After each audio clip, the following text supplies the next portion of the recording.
विश्व प्रसिद्ध तिरुपति मंदिर का लड्डू विवाद अब सुप्रीम कोर्ट पहुंच गया है। सुप्रीम कोर्ट ने सोमवार को सुनवाई करते हुए आंध्र प्रदेश के मुख्यमंत्री चंद्रबाबू नायडू को न सिर्फ कड़ी फटकार लगाई बल्कि कई तीखे सवाल भी किए।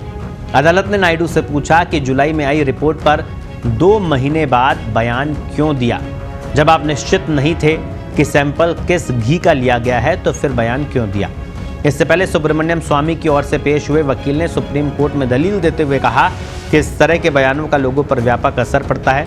जब मुख्यमंत्री ने ही ऐसा बयान दिया तो राज्य सरकार से निष्पक्ष जांच की उम्मीद नहीं है। वकील ने कहा कि घी सप्लाई करने वाला सप्लायर कौन था, क्या इस तरह अचानक जांच की कोई व्यवस्था है।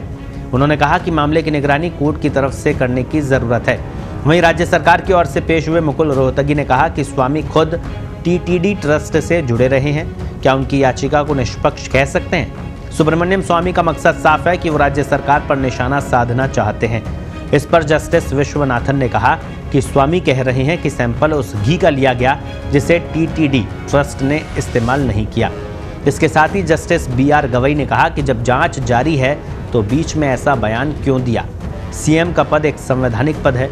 राज्य सरकार के लिए ही पेश हुए वकील सिद्धार्थ लूथरा ने कहा कि 50 साल से कर्नाटक के कोऑपरेटिव नंदिनी से घी लिया जा रहा था, पिछली सरकार ने इसे बदल दिया।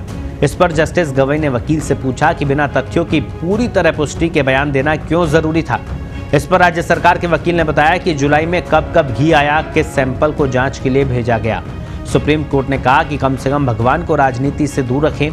जस्टिस भूषण R गवई और जस्टिस KV विश्वनाथन की बेंच के समक्ष सुब्रमण्यम स्वामी के वकील ने कहा कि निर्माण सामग्री बिना जांच के रसोई घर में जा रही थी। जांच से खुलासा हुआ, इसके सुपरविजन के लिए सिस्टम को जिम्मेदार होना चाहिए क्योंकि ये देवता का प्रसाद होता है। जनता और श्रद्धालुओं के लिए वो परम पवित्र है।